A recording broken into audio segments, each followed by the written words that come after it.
So we'll give a second for the print. Yeah.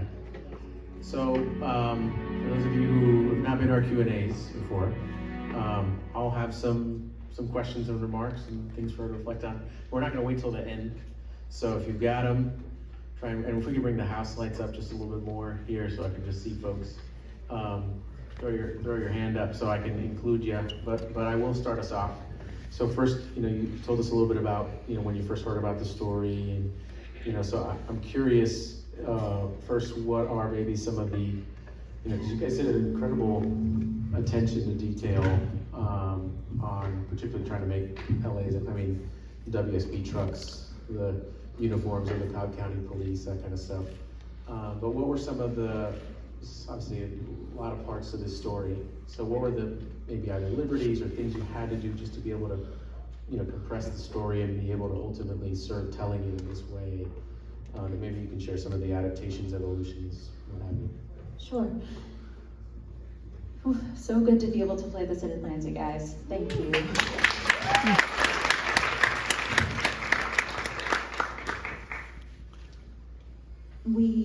Our first draft, Kwame and I, was, I think, nearly 200 pages, because we listened to the tapes and we wanted to really honor the truth of what happened that day.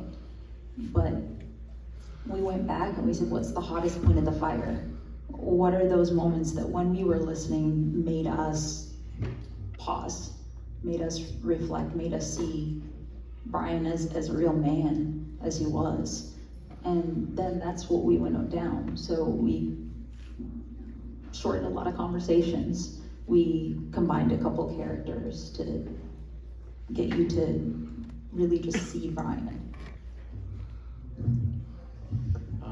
One of the things that I'm so fascinated by is you were able to take, it was a very horrific event, and not sacrifice the terror that people experience throughout it on kind of all sides of it, but still preserve the humanity so that we can ultimately relate to, the main character who is both doing something scary, but also going through something incredibly difficult.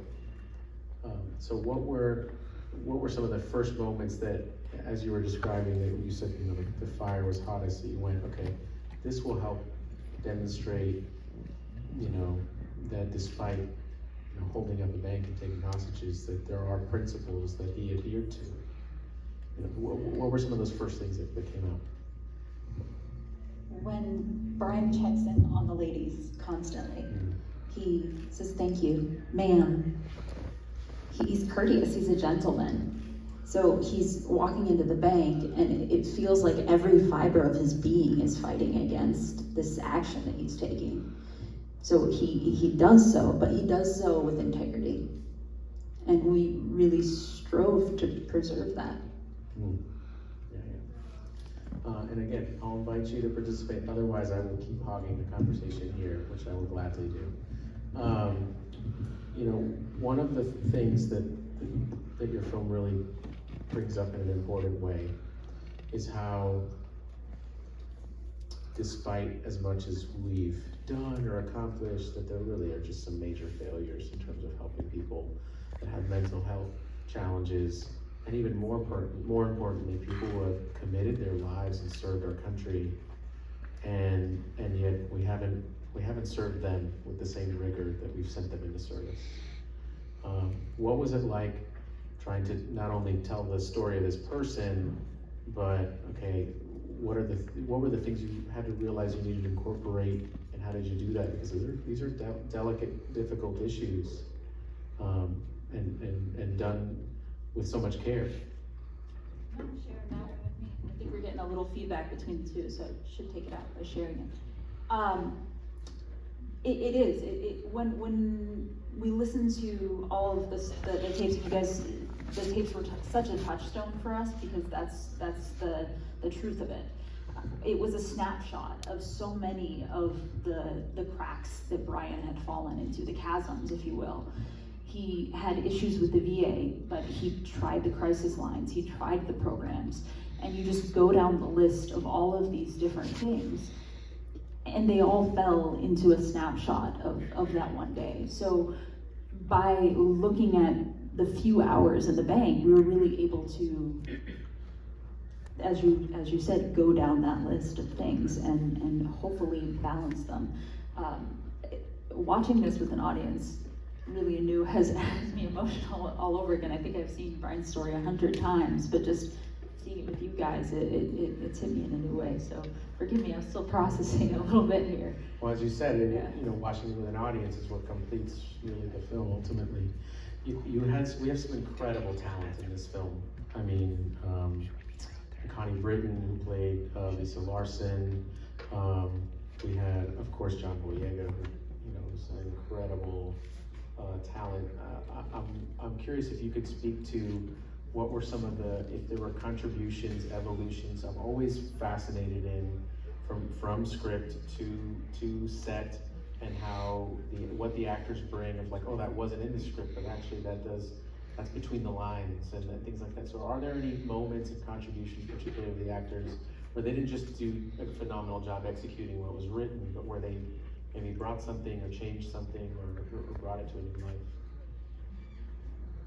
John and Mike were always riffing, which is pretty great. This beautiful thing happened in the production of this. Usually when you're shooting a phone call, because of scheduling difficulties, because of budget, the other actor's not on the other end of the phone call.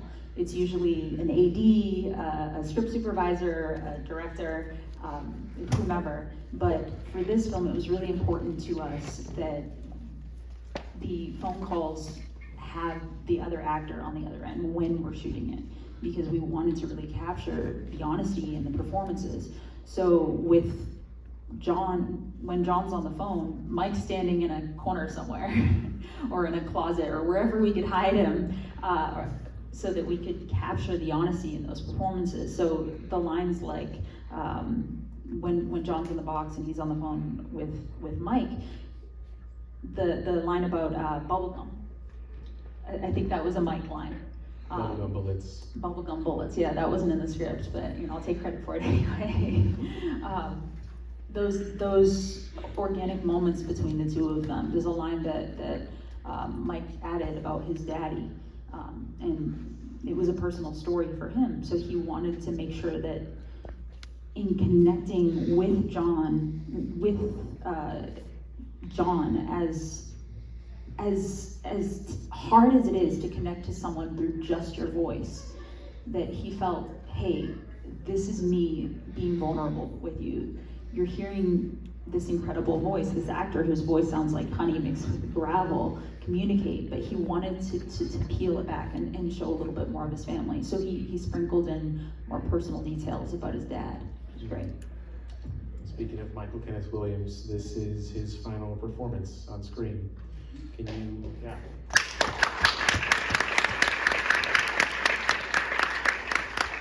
Can you speak a little bit to that? It was an honor to work with Mike.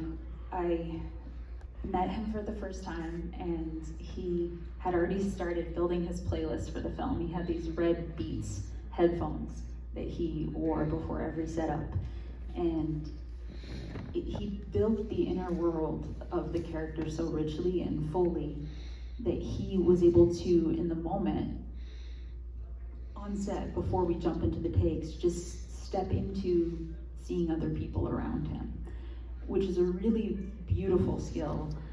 He would connect with the extras who were looking for career advice and say, hey man, here's how I got started.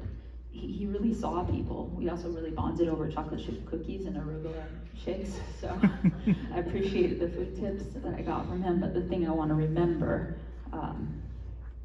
and take away is really seeing people. You know,